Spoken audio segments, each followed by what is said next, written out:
Welcome, everyone, to the Real News Network. My name is Maximillian Alvarez. I'm the editor-in-chief here at The Real News, and it's so great to have you all with us. The Real News is an independent, viewer-supported, nonprofit media network, which means we don't do ads, we don't do paywalls, and we don't take corporate cash. So we need each one of you to support our work so we can keep bringing you coverage of the voices and issues you care about most. So please head on over to therealnews.com/support and become a monthly sustainer of our work. It really makes a difference. Unless drastic action is taken now, Utah's Great Salt Lake could dry up completely within the next 5 years. I'm going to stop and say that again. The Great Salt Lake, the largest saltwater lake in the Western Hemisphere, and the 8th largest terminal lake in the world, a vital component of our hemispheric ecosystem and the state economy, could be gone in the next 5 years. That is the dire warning issued by a new report co-researched and co-authored by scholars and conservationists from numerous organizations and academic institutions, including Brigham Young University, Westminster College, the University of Alberta, and Utah State University. Summarizing the report's findings, journalist Manvi Singh recently reported for The Guardian, quote, "A team of 32 scientists and conservationists cautioned that the lake could decline beyond recognition in just 5 years. Their warning is especially urgent amid a historic Western megadrought fueled by global heating. To save the lake, the report suggests 30 to 50% reductions in water use may be required to allow 2.5 million acre-feet of water to flow from streams and rivers directly into the lake over the next 2 years. Already, the lake has lost 73% of its water and 60% of its surface area, as trillions of liters of water are diverted away from it to supply farms and homes. As a result, the lake is becoming saltier and uninhabitable to native flies and brine shrimp. Eventually, the lake will be unable to sustain the more than 10 million migratory birds and wildlife that frequent it. Declining lake levels could also make magnesium, lithium, and other critical minerals extraction infeasible within the next 2 years. Dust from the exposed lake bed could further damage crops, degrade soil, and cause snow to melt more quickly, triggering widespread economic losses for Utah's agriculture and tourism industries. Toxic sediment, laced with arsenic, from the lake bed can exacerbate respiratory conditions and heart and lung diseases and could increase residents' risk of cancer." End quote. How the hell did we get here? And what on earth will our reality look like if, for the rest of our lives, we can only ever refer to the Great Salt Lake in the past tense? What efforts are currently being marshaled to save the Great Salt Lake, and what can people like you and me do to help? To talk about all of this and more, I'm honored to be joined today by Chandler Rosenberg. Chandler is a co-founder and organizer with Save Our Great Salt Lake. She is also a co-founder of the Utah Food Coalition. Chandler, thank you so much for joining us today on The Real News. Yeah, it's great to be here. Thank you so much for having me and for turning everyone's attention to Great Salt Lake. Well, we really appreciate your time and, of course, all the work that you and others are doing on the ground, because that's what I hope we leave people feeling, after they watch this segment, is both a sense of the urgency of the situation, but also a sense that, we all need to do whatever we can to fight off the worst effects of this. And I'm really, really grateful to you for sitting down and chatting with us. And I know we're not going to be able to cover every facet of this in the next, 20 minutes or so, but I wanted to start by just sort of getting viewers and listeners up to speed on the crisis with the Great Salt Lake and talk about some of the root causes, right? So, like, just from the jump, how bad is it? And how has it gotten so bad? And, what effects are already being felt from the lake diminishing so drastically?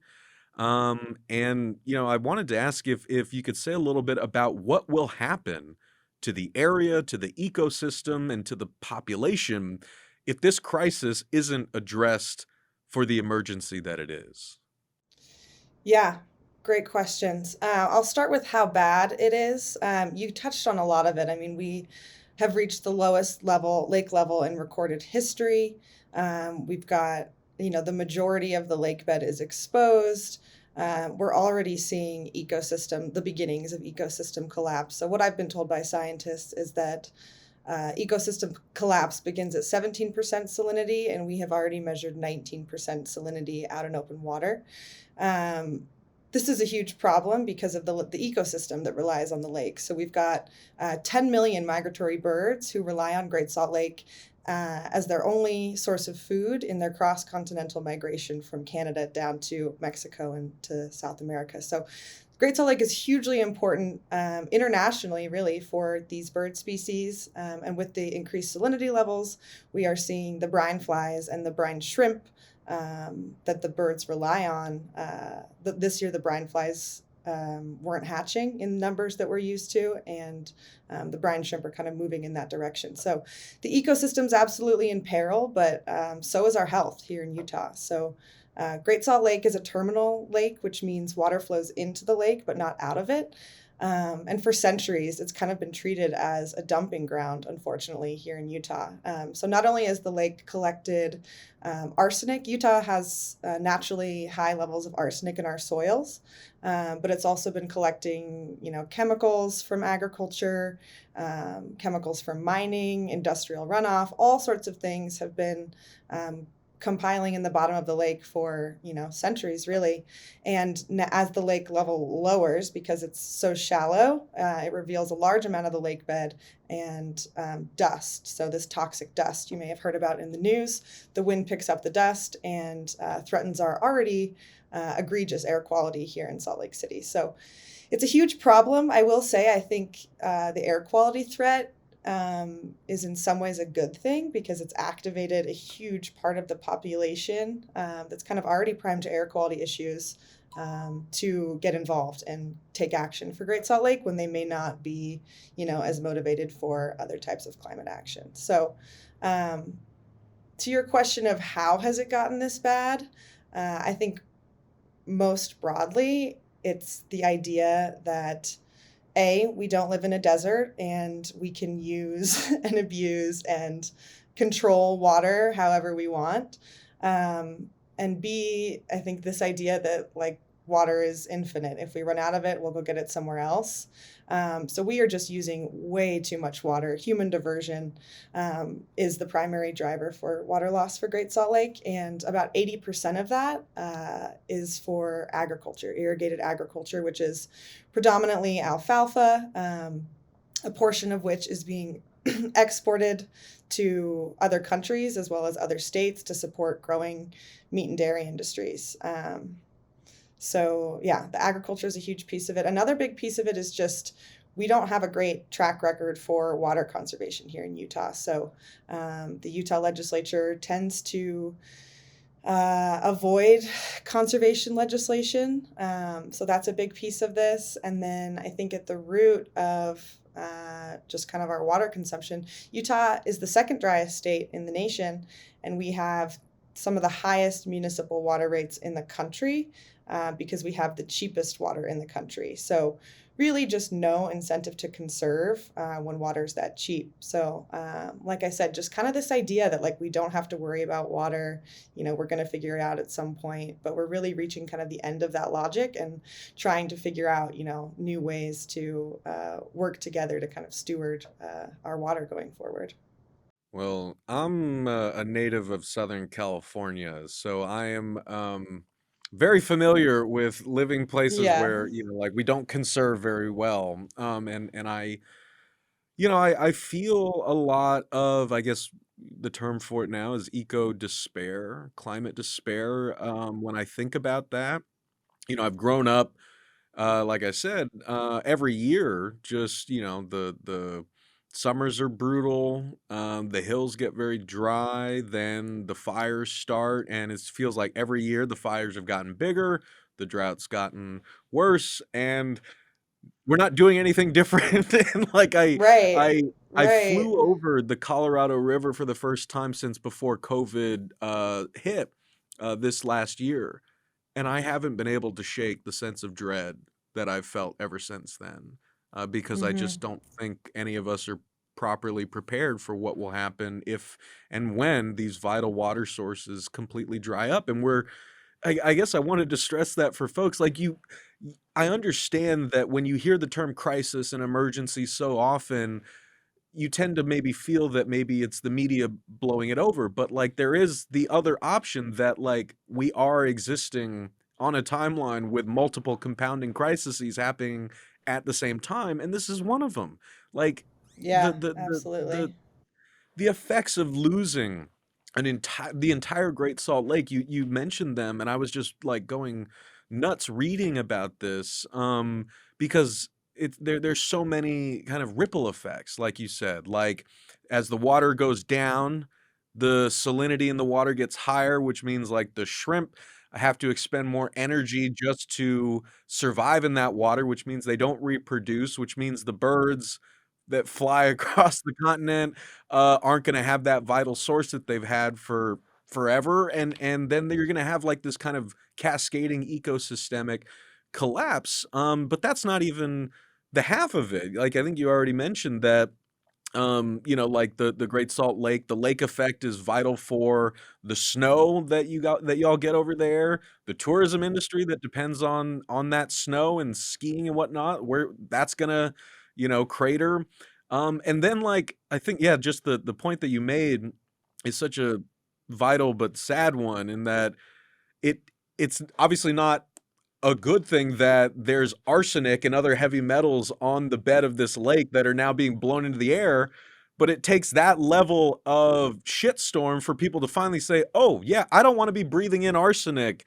Maybe we should Yeah. do something about this." So I wanted to ask about that. Like, what has been done up until now? And I guess like, could you give viewers and listeners a sense of, I guess this is a leading question, but like, have the efforts that have been marshaled up till now at the local or state or federal level, been adequate to the crisis that we're talking about here? Yeah, short answer is no. The actions thus far have not been sufficient, but I think things are moving in the right direction. So, really, the lake has been drying up for decades. No one really knew until about a year ago. I'm not going to say that that was because of us, but our organization started just over a year ago because we heard our local podcast did like a series on the state and fate of Great Salt Lake, and they started to talk about this potential for the toxic dust bowl if the arsenic starts blowing into the valley, which it already is. And we were just like, oh my God, no one is talking about this. Why isn't anyone talking about this? This is like the most pressing, urgent, local, tangible crisis imaginable. We need to do something to kind of raise the alarm. And so over the last year, we've seen an immense amount of kind of growing public awareness, as well as leaders, stepping up and saying that, okay, Great Salt Lake's my first priority. We're going to do something for Great Salt Lake.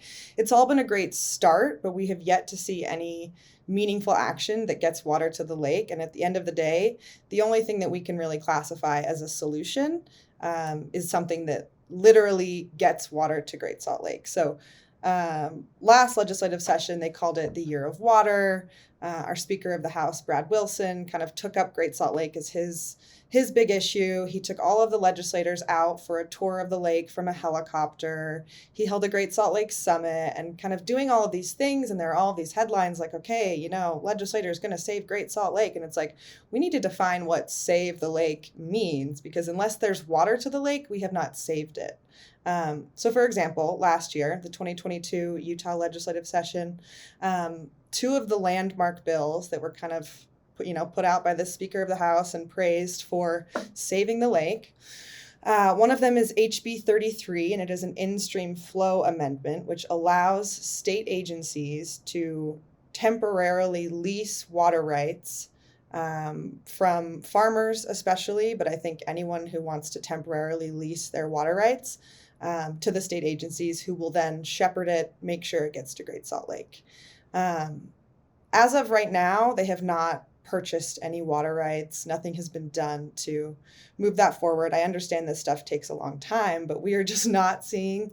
One of our mentors up at the University of Utah always says we have incremental solutions responding to non-incremental change, which is exactly what we're seeing. So the other bill creates a Great Salt Lake Trust and, a whole bunch of money to buy these water rights, get them to Great Salt Lake.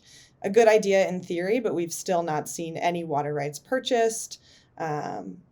So yeah, I would say thus far we've been disappointed.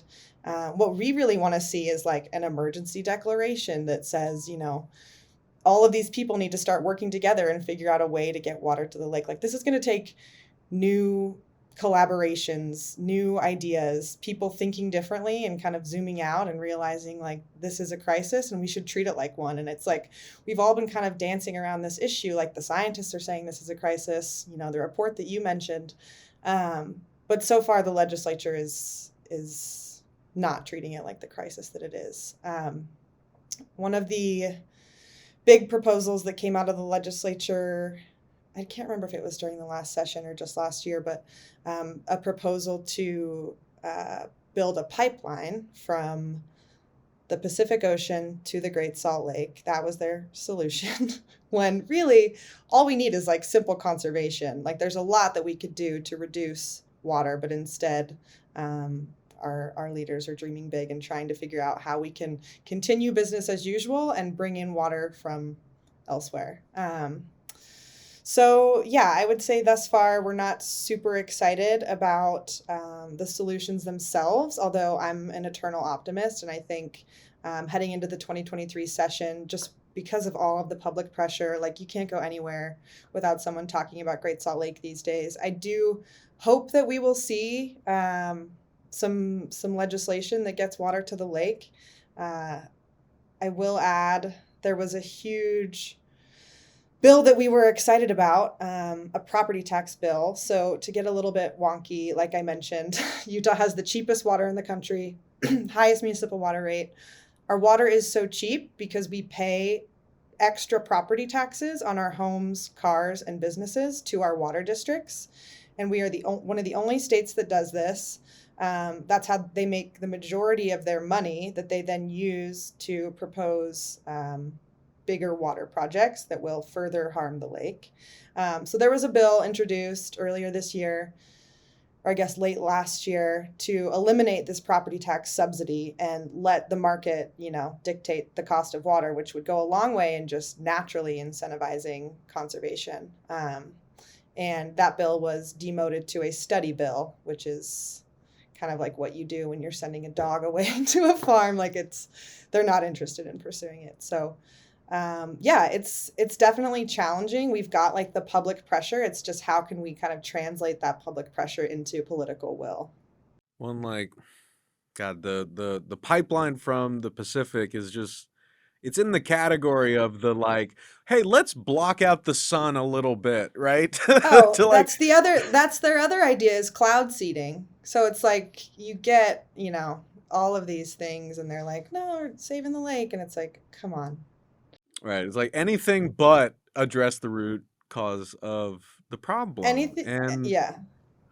well, and just I really wanted to underscore what you said earlier for viewers and listeners, right? Because even with the Pacific Pipeline, proposal, it's like everyone.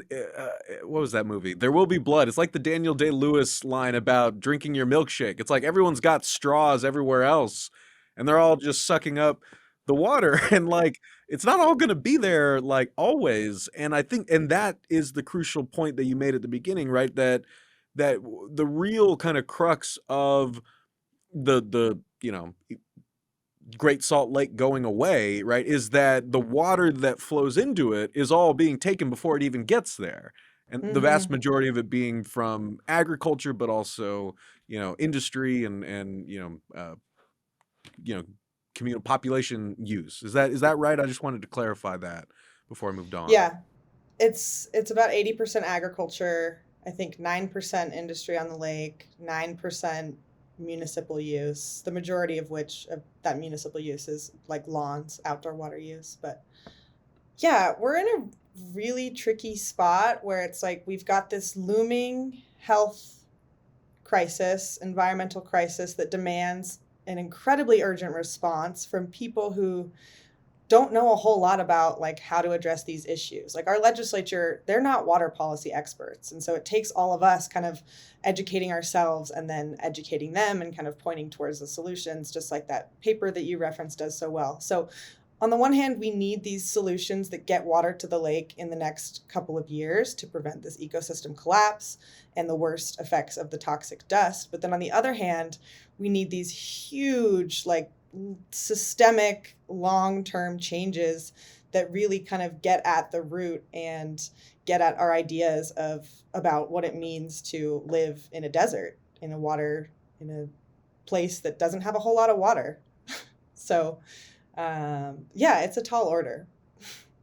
Well, and you kind of started to answer the final question I had because I know I gotta let you go. I can't keep you for too long, but you mentioned, right, like what the dynamic within the legislature, the raising of public awareness, which grassroots organizations like yours have been, really invaluable in raising that public awareness. And we here in the media need to do our jobs and step up and make sure that people know about not only the crisis itself, but the efforts on the ground by regular people to mobilize to stop this before it becomes not just a crisis, an avertible crisis, but a permanent one. And I Hmm. wanted to just sort of zoom out for a second and ask, like you mentioned, like there are deeper systemic issues here. Like, what does the potential loss of the Great Salt Lake, again, like the greatest salt lake in the Western Hemisphere,